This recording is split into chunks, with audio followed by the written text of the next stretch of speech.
جی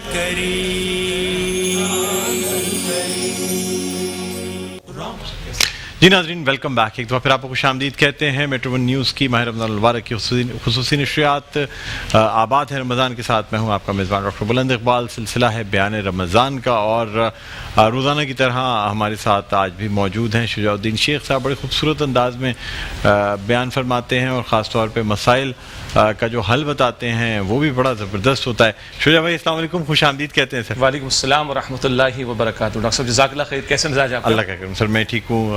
آج شجاع بھائی کس موضوع پہ بات کر رہے ہیں؟ آج انشاءاللہ بات کریں گے کہ عزت کہاں سے ملے گی.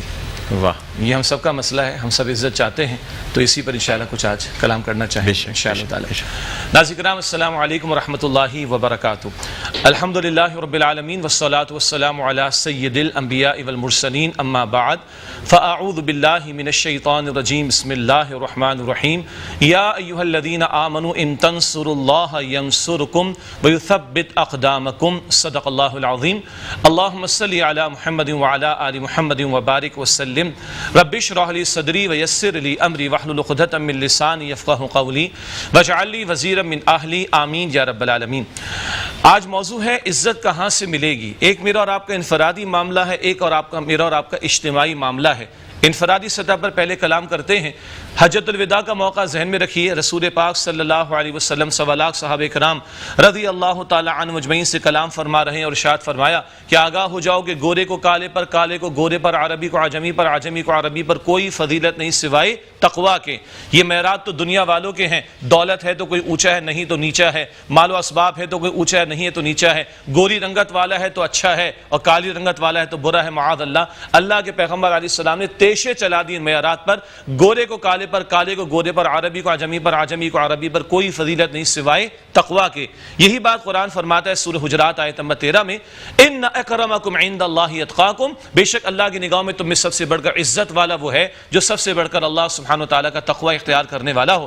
اللہ کے پیغمبر علیہ السلام نے فرمایا، مسلم شریف کی روایت ہے، اللہ تمہارے چہروں کو نہیں دیکھتا، اللہ تمہارے مالوں کو نہیں دیکھتا، اللہ تمہارے دلوں کو دیکھتا ہے، اللہ تمہارے اعمال کو دیکھتا ہے. اندر خوف خدا کتنا ہے، اور عمل میں اللہ اور اس کے رسول علیہ السلام کے احکام کی پاسداری کتنی ہے، اس بنیاد پر کسی کی اللہ تعالیٰ کے ہاں عزت ہے. ہاں اگر وہ تقوی والا، صاحب تقوی فرد جو ہے وہ مال والا بھی ہو تو کیا ہی کہنے کو حرج کی بات نہیں، لیکن عزت کا معیار وہ تقوی ہے. رمضان کے روزوں نے کیا سکھایا؟ لعلکم تتقون، تاکہ تمہیں تقوی پیدا ہو. حلال چھوڑتے رہے. اب پوری زندگی کا روزہ ہے رمضان کے بعد، پوری زندگی کے روزے میں حرام کو، گناہوں کو، نافرمانی کے کاموں کو چھوڑ دینا ہے. یہ تقوی ہے. اس کی بنیاد پر اللہ کے ہاں کسی کی عزت ہے. ابو لہب گورا بھی تھا، چٹا تھا، سرخ رنگ والا تھا، سردار تھا، مالدار تھا، قبیلے کا بڑا بھی تھا، لیکن تبت یدا ابی لہب و تب، قیامت تک کے لیے لعنت کر دی گئی. سیدنا بلال رضی اللہ عنہ بظاہر خاندان بھی اونچا نہیں،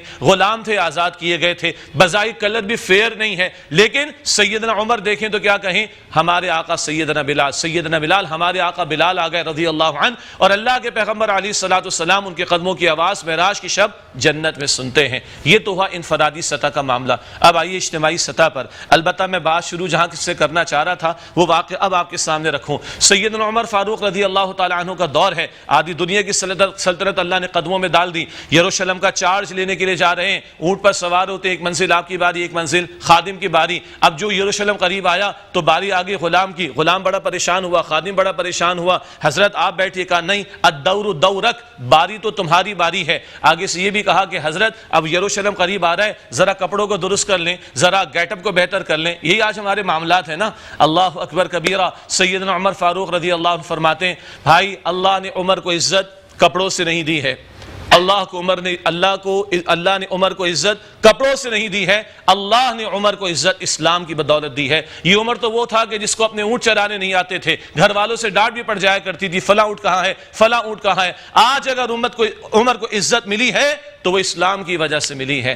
آج ہم بھی عزت چاہتے ہیں، آج ہم بھی عروج چاہتے ہیں، آج جس سینیریو میں ہم بیٹھے ہوئے ہیں اور اس وقت امت مسلمہ کی جو صورتحال ہے وہ ہمارے سامنے ہے۔ کل میں نے پاکستان کے تعلق سے بات کی تھی، اللہ نے رمضان کے مہینے میں قرآن دیا، اللہ نے قدر کی رات میں قرآن دیا، اللہ نے قدر کی رات میں پاکستان دیا تھا۔ کاہے کو بنایا تھا پاکستان؟ اے اللہ تیری زمین، اس کا خطہ مل جائے جہاں تیرے دین کو سر بلند کریں گے، جہاں تیری اور تیرے رسول علیہ السلام کی عطا کردہ شریعت پر عمل کریں گے۔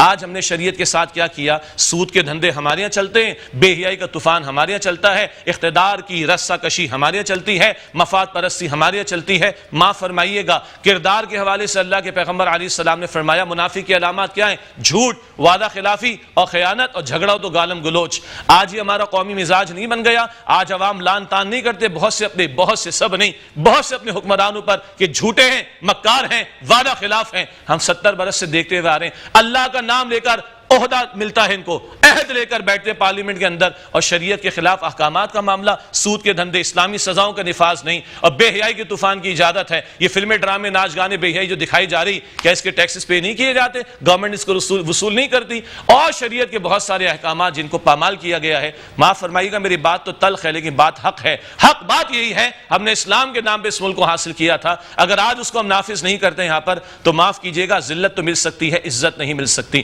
اللہ قرآن میں کہتا ہے مَن لَمْ يَحْكُم بِمَا أَنزَلَ اللَّهُ فَأُولَٰئِكَ هُمُ الْكَافِرُونَ، جو اللہ کے نازل کردہ کلام کے مطابق فیصلے نہیں کرتے وہی تو عملاً کفر کر رہے ہیں۔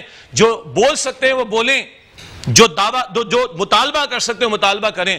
ہم اپنے شہروں کو بلاک کرتے ہیں، کاہے کے لیے؟ کبھی روٹی کپڑا مکان، کبھی بجلی پانی گیس کے لیے، کبھی اپنی سیاست دانوں کی حمایت میں لیے، کبھی حمایت کے لیے، اور کبھی اپنے مفادات کے لیے۔ ایسے ہی ہے نا، کبھی ہم نے شریعت کے لیے بھی بات کی، ہم توڑ پھوڑ کے قائل نہیں، ہم اپنے مسلمان بھائیوں کی املاک کے جلانے کے قائل نہیں، لیکن اللہ کے بندو ہمیں غصہ آتا ہے گلاس کے ٹوٹنے پر، اللہ کے احکامات کے ٹوٹنے پر ہمیں غصہ آتا ہے۔ میرا عوام سے سوال ہے، میرا سیاست دانوں سے سوال ہے، میرا مختلف جماعتوں سے سوال ہے، اللہ کی خاطر اس کی شریعت کی خاطر کبھی ہم کھڑے ہوئے ہیں؟ اور حکمرانوں سے بھی سوال ہے، آج کے ہو یا ماضی کے، اللہ نے تمہیں اقتدار عطا فرمایا، اللہ پوچھے گا اس کے بارے میں، اس اختیار کو تم نے کہاں استعمال کیا؟ کیا اچھا ہو؟ یہ مبارک ساعتیں رمضان المبارک کی جن میں اللہ نے پاکستان عطا فرمایا، یہ مبارک ساعتیں ہمارے دل نرم ہیں، ہم نے 27 شب میں اللہ سے دعائیں کی ہیں، ابھی بھی ہمارے دل نرم ہیں۔ کیا اچھا ہو کہ اللہ کی طرف پلٹیں، عزت چاہتے ہیں تقوی اختیار کریں، عزت چاہتے ہیں اللہ کی شریعت کے نفاذ کی جد و جہد کریں، تو اللہ کیا فرماتا ہے سورۃ المائدہ آیت نمبر 66 میں وَلَوْ أَنَّهُمْ أَقَامُوا التَّوْرَاةَ وَالْإِنْجِيلَ لَأَكَلُوا مِنْ فَوْقِهِمْ وَمِنْ تَحْتِ أَرْجُلِهِمْ، اگر وہ تورات اور انجیل کے احکام کو قائم کرتے اہل کتاب، اللہ آسمان سے بھی برکتیں دیتا، زمین سے بھی برکتیں عطا فرماتا۔ آج تورات اور انجیل تو ویلڈ کتابیں نہیں، آج قرآن ویلڈ کتاب ہے۔ اگر آج اس قرآن کو تھاما جائے، میں صرف تلاوت کی بات نہیں کر رہا، تراویح کی فقط بات نہیں کر رہا، وہ قرآن جس کو کتاب ہدایت سمجھ کر پڑھا بھی جائے، سمجھا بھی جائے، عمل بھی کیا جائے اور اس کے احکام کا نفاذ کیا جائے، یہ اگر ہوگا تو اللہ کی رحمتیں برسیں گی۔ اور آخری بات جس سے ابتدا کی تھی، قرآن فرماتا ہے سورہ محمد صلی اللہ علیہ وآلہ وسلم میں آیت نمبر 7 میں یا ایھا الذین آمنوا ان تنصروا اللہ ینصرکم ویثبت اقدامکم، ایمان والو اگر تم اللہ تعالیٰ کی نصرت کرو گے، اللہ کی مدد کرو گے، اللہ کی مدد، اللہ اکبر، اس کے دین کی مدد کرنا، دین کی دعوت کے لیے، دین کے نفاذ کے لیے جد و جہد کرنا۔ اور یہ دین صرف نماز روزے حج زکوٰۃ اور صدقہ خیرات اور تراویح کا نام نہیں، یہ دین اپنا غلبہ چاہتا ہے ان تمام معاملات زندگی میں، اجتماعی سطح پر بھی، انفرادی سطح پر بھی اللہ کی مانی جائے، اجتماعی معاملات میں بھی اللہ اور اس کے رسول علیہ السلام کے احکام پر عمل کیا جائے۔ یہ کرو تو اللہ کہتا ہے ینصرکم، اللہ تمہاری مدد فرمائے گا، اور اللہ مدد فرمائے تو پھر وارے نیارے ہو جائیں گے۔ اور فرمایا وثبت اقدامکم، اللہ تمہارے قدموں کو مضبوطی عطا کرے گا، اللہ قدم جما دے گا، عزت دے گا۔ آئیے اللہ سے عہد کریں، دعا تو کریں، اللہ مجھے اور آپ کو تقوی اختیار کرنے کی توفیق دے، اللہ مجھے اور آپ کو ہمارے گھروں پہ ہمارے اختیار چلتا ہے شریعت کی تعلیم سیکھیں، عمل کریں۔ ہم معاشرے میں بول تو سکتے، زبان تو ہمارے پاس ہے، حق کی بات کریں۔ اور ہم نے کہاں کہاں اپنی جوانیاں لگائیں، میں تو جوانوں سے ایکسپیکٹ کرتا ہوں، کراچی کے جوان، لاہور کے جوان، پاکستان کے بڑے بڑے شہروں کے جوان، یہ بڑی طاقت ہے اس ہاتھ کے اندر، یہ گردنیں دبوچنے کے لیے نہیں، یہ ظلم کے خاتمے کے لیے اور شریعت کے نفاذ کے لیے استعمال ہوں تو اللہ کی مدد ہمارے شامل حال ہوگی۔ عمر کو عزت کپڑوں نے نہیں دی، عمر کو عزت اسلام نے دی ہے رضی اللہ عنہ۔ اسلام سے عزت ملے گی بھائی، اللہ مجھے اور آپ کو ہم سب کو اسلام سے مخلص فرما دے اور اس پر عمل کی توفیق اور اس کے نفاذ کی توفیق عطا فرمائے۔ وآخر دعوانا ان الحمدللہ رب العالمین، جزاکم اللہ خیرا کثیرا۔ آمین ثم آمین۔ شجاع بھائی، عزت کیسے ملے گی؟ یہ بڑی اہم، بہت اہم موضوع ہے ناظرین۔ ایک شخص جو کہ بظاہر اچھے کیریکٹر کا نہیں ہے یا لوگ اسے اچھا نہیں سمجھتے، اب اللہ تعالیٰ کے فضل و کرم سے وہ کسی ایک بہت ہی اچھے عہدے پہ بیٹھ جاتا ہے، عزت مل جاتی ہے، کیا ایک ایسے شخص کا جس کو لوگ جانتے ہیں کہ یہ اچھا شخص نہیں ہے، اب باقی تو اللہ تعالیٰ اور اس شخص کا معاملہ ہے کہ وہ کیسا آدمی ہے، اگر اس کو ایک منصب پہ بیٹھا دیا جائے تو کیا سب پہ عزت کرنا لازم ہے؟ یا بعض لوگ یہ کہتے ہیں کہ یار یہ شخص تو ہمارے سامنے صحیح ہے نہیں ہے، جس کو جس بھی منصب پہ بیٹھ جائے ہم اس شخص کی عزت نہیں کر سکتے؟ دو الگ الگ پہلو ہیں. دیکھیے اقتدار تو اللہ نے فرعون کو بھی دیا تھا، نمرود کو بھی دیا تھا، لیکن ظاہری بات ہے امتحان کے طور پر تھا اور وہ اس امتحان میں فیل ہو گئے. اور اختیار تو اللہ تعالیٰ نے داؤد علیہ السلام کو بھی خلافت دی، خیر وہ تو رسول بھی تھے، سلیمان علیہ السلام کو بھی وہ فرماتے ہیں اللہ میرے امتحان لے رہے ہیں. تو یہ اختیار کا عطا کیا جانا یہ تو امتحان کے طور پر ہے. اب سوال یہ ہے کہ کسی ایسے شخص کو جس کے بارے میں لوگوں کا خیال ہے کہ یہ صحیح نہیں ہے، اگر کوئی منصب مل گیا اگین ہم کہیں گے امتحان ہے اس کا، وہ اگر اللہ کا خوف کر کے اپنے معاملات درست کر لے دنیا بھی سنور جائے گی آخرت بھی سنور جائے گی. اچھا اب لوگوں کا ایک ہے اس کی عزت کرنا اور ایک ہے اس کی بات کو ماننا، دو الگ الگ باتیں. عزت ساری بات ہے دل سے ہوتی ہے، جبرن تو نہیں کرائی جا سکتی. بات ماننے کے حوالے سے دو اصول ہیں. اگر ایک شخص ہم پر حکمراں بن گیا، ذمہ دار بن گیا، ادارے کا ہوگا، ملک کا ہوگا، اگر وہ شریعت کے حکم کے خلاف لے کے چلے تو اس کی بات نہیں مانی جائے گی، اور اگر شریعت کے حکم کے اندر لے کے چلتا ہے تو اس کی بات کو مانا جا سکتا، ماننا چاہیے. بلکہ تو عزت کا معاملہ الگ ہے، کسی کی کرنا اور کسی کا حکم ماننا الگ بات ہے. حکم وہاں مانا جائے گا جہاں شریعت کی خلاف ورزی نہ ہو. اچھا یعنی اگر ذرا بھی شریعت کی کہیں سے خلاف ورزی نظر آئے گی تو پھر حکم ماننا، وہاں اس کا حکم نہیں مانا جائے، وہ کوئی بھی ہو. یعنی انکنڈیشنل اطاعت تو اللہ کی ہے اور اللہ کے رسول علیہ السلام کی ہے. باقی جو کوئی بھی ہے حدیث میں آتا ہے لا طاعۃ لمخلوق فی معصیۃ الخالق، مخلوق کی ایسی اطاعت جائز نہیں جس سے خالق کی نافرمانی ہوتی. اب چاہے ماں باپ ہو، چاہے کسی کا باس ہو یا بگ باس ہو یا سربراہ مملکت ہو، اگر اس کا کوئی حکم اللہ تعالیٰ اور اس کے رسول علیہ السلام کے حکم کے خلاف ہوگا تو وہاں اس کی بات کو نہیں مانا جائے گا. سر عزت کا معیار کیا، مطلب روپیہ، پیسہ، پوزیشن، دولت یا علم یا پھر انسان کا کیریکٹر؟ ماشاءاللہ آخری دو باتوں سے اتفاق ہم کریں گے.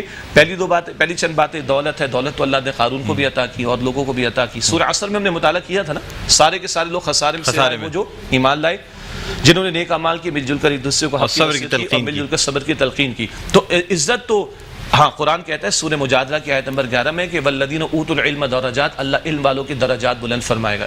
فرشتے بڑے عبادت گزار تھے لیکن آدم علیہ السلام کو اللہ نے علم عطا فرمایا، فضیلت عطا فرما دی. تو علم ہو، تقوی ہو، ایمان ہو، اعمال صالحہ ہو، یہ وہ باتیں کہ جن کی بنیاد پر عزت. اور آخری بات یہ کہ ہم کسی کو اچھا سمجھ رہے ہوں اور ایک اللہ سبحانہ وتعالیٰ کی نگاہوں میں کوئی اچھا ہو. اصل عزت کا معاملہ کہاں ہے؟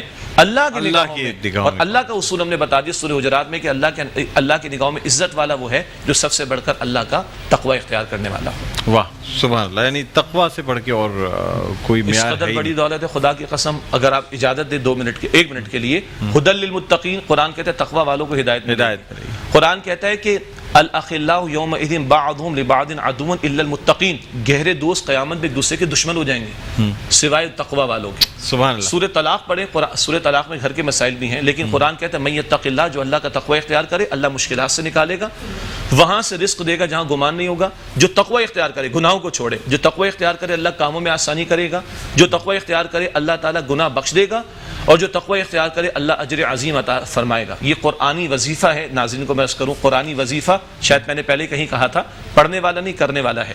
28 پارہ سورہ طلاق کھولیں، اس کی شروع کی 5 آیات میں تقوی کی برکتیں، دنیا کی برکتیں بھی اور آخرت کی برکتیں ساری مل رہی ہیں تقوی سے. تقوی کیا ہے؟